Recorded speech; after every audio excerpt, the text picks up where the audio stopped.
महाराष्ट्रातील स्थानिक स्वराज्य संस्थांच्या निवडणुकीच्या अनुषंगानं आज सुप्रीम कोर्टामध्ये अत्यंत महत्त्वाची सुनावणी पार पडते। त्याचं कारण असं आहे की ज्या सध्या राज्यामध्ये निवडणुका सुरू आहेत त्या निवडणुकांमध्ये 57 ठिकाणी आरक्षणाची मर्यादा ओलांडली गेली आहे असा डेटा सुप्रीम कोर्टामध्ये राज्य सरकारच्या आणि राज्य निवडणूक आयोगाच्या वतीने सादर केलेला आहे। त्यामुळे या निवडणुकांचं भवितव्य आजच्या सुनावणीवरती अवलंबून असणार आहे। याचिकाकर्ते विकास गवळे आहेत माझ्यासोबत। 57 ठिकाणी नगर परिषद आणि नगरपंचायतमध्ये आरक्षणाची मर्यादा ओलांडली गेली हा डेटा दिलेला आहे। पर्याय काय आहे या ठिकाणी? हे बघा, गेल्या 4 तारखेपासून सातत्यानं मी जो विषय सांगत होतो कुठेतरी तो विषय आज राज्य निवडणूक आयोगानं मान्य केलेला आहे। म्हणजे ज्यामध्ये आमच्या ओबीसी प्रवर्गातून निवडणूक लढवणाऱ्या बांधवांचा काही दोष नव्हता, त्या लोकांच्यावर अन्याय होण्याची शक्यता तयार झालेली होती किंवा त्यांची उद्या 289 लोकांची जशी 2021ला पदं गेली होती तीच परिस्थिती आज तयार झाली होती। हे मी सातत्यानं सांगत होतो, परंतु त्याकडं कुठंतरी दुर्लक्ष केलं गेलं होतं। परंतु मागच्या सुनावणीमध्ये आमच्या ॲडव्होकेट विकास सिंग आणि अमोल करांडे यांनी हा विषय लावून धरला होता की तुमचा जो काही मुद्दा आहे तर तो मुद्दा तुम्ही ॲफिडेव्हिटद्वारे सादर करा, आणि ते त्यांना काल ॲफिडेव्हिटद्वारे सादर करावं लागलं सर्वोच्च न्यायालयात, आणि त्यांना मान्य करावं लागलं की चूक झालेली आहे। चूक होणं म्हणजे ह्याचा कोणाला ना कोणा चूक नेमकी कशी झाली असं त्यांनी मान्य केलं की हा सगळा विषय बघा 2010 सालच्या के कृष्णमूर्ती केसमधला, जसं इंदिरा साहनीमध्ये सामाजिक आरक्षणाचा विषय सांगितलेला आहे तसाच के कृष्णमूर्तीच्या केसमध्ये सुद्धा तुम्हाला राजकीय आरक्षण देताना ट्रिपल टेस्ट पूर्ण केली पाहिजेत। आणि ती ट्रिपल टेस्ट म्हणजे काय?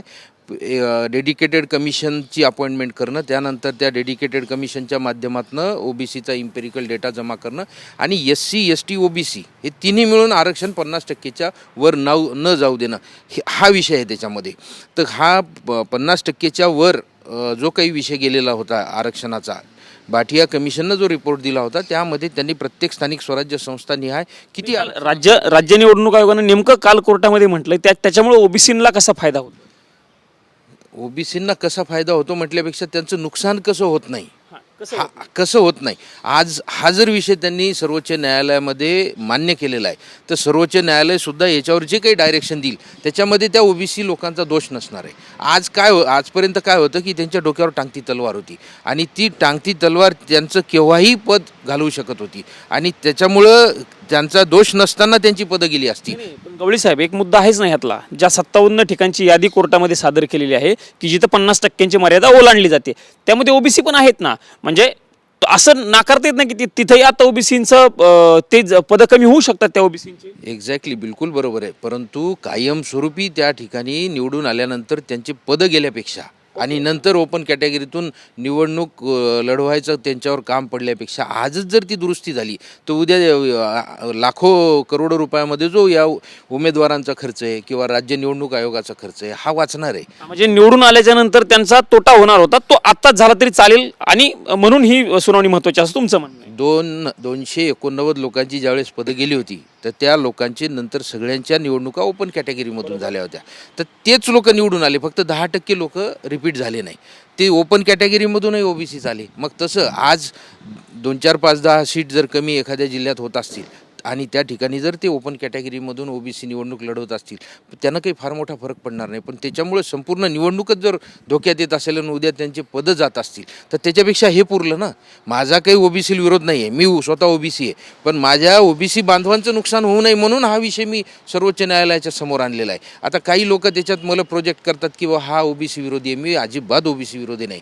मी तर हे म्हणतो की 1931ला जो शेवटचा सेन्सेक्स झाला होता इंग्रजांच्या काळामध्ये, स्वातंत्र्यपूर्व काळात, त्यावेळेला ओबीसीची आकडेवारी ही 57% दर्शवलेली, आजही रेकॉर्डवर आहे ती, तर ओबीसीला तर 57% दिलं पाहिजे या मताचा मी आहे। तर त्याच्यासाठी हा मार्ग नाही आहे, त्याच्यासाठी ते ज्या पद्धतीनं मार्ग कोणता आहे? कारण मी आता 57 ठिकाणच्या ज्या जागा बघितल्या कोर्टामध्ये काल यादी सादर झालेली आहे त्यामध्ये मी बघतोय की मर्यादा खूप ओलांडली जात नाहीये। म्हणजे 50%ची मर्यादा 70-80%वरती गेली अशी खूप कमी जागा आहेत।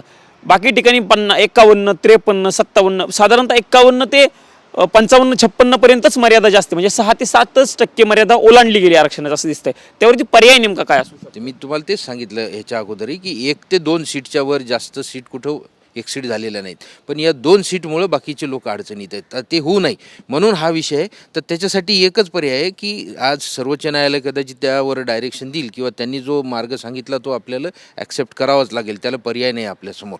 त्यांनी जर म्हटलं की ह्या निवडणुका काही एक 10-12 दिवसासाठी स्थगित करून ज्या सीट एक्सिट झालेल्या आहेत त्या OBC मधून ओपनमध्ये कन्वर्ट करायच्या आणि त्यांची नॉमिनेशनपासनं तर विड्रॉलपर्यंत चिन्ह वाटपापर्यंतची जी प्रक्रिया आहे ती एक 7-8-10 दिवसात पूर्ण करून ह्या निवडणुका विनाविघ्न पार पडू शकतात आणि त्यांचा 5 वर्षाचा टेन्युअर त्यांना व्यवस्थितपणानं उपभोगायला मिळू शकतो. परंतु हे जर नाही झालं तर मग मात्र त्यांच्या डोक्यावर टांगती तलवार कायम राहणार आहे. स्थगित करणं किंवा तात्पुरती स्थगिती आणि पुन्हा निवडणुका आहे म्हणजे हा कार्यकाळ परत पुढे चालला, परत खर्च आलाच उमेदवारांचा. कारण आता 2 तारखेला निवडणूक होते, अगदी 3 दिवसांवरती मतदान आलेलं आहे.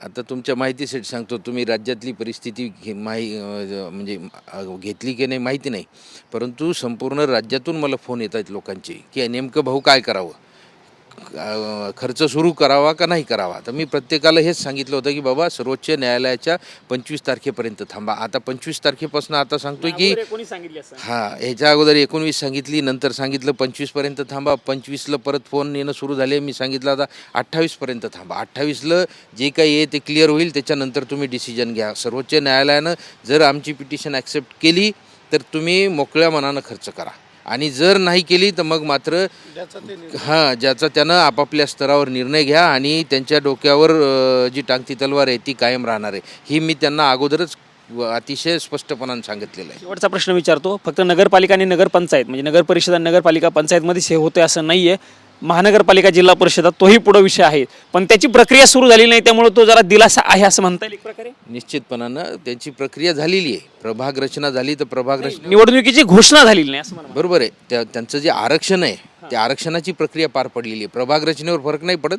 पण आरक्षण जे काढलेलं आहे त्याच्यावर फरक पडतो.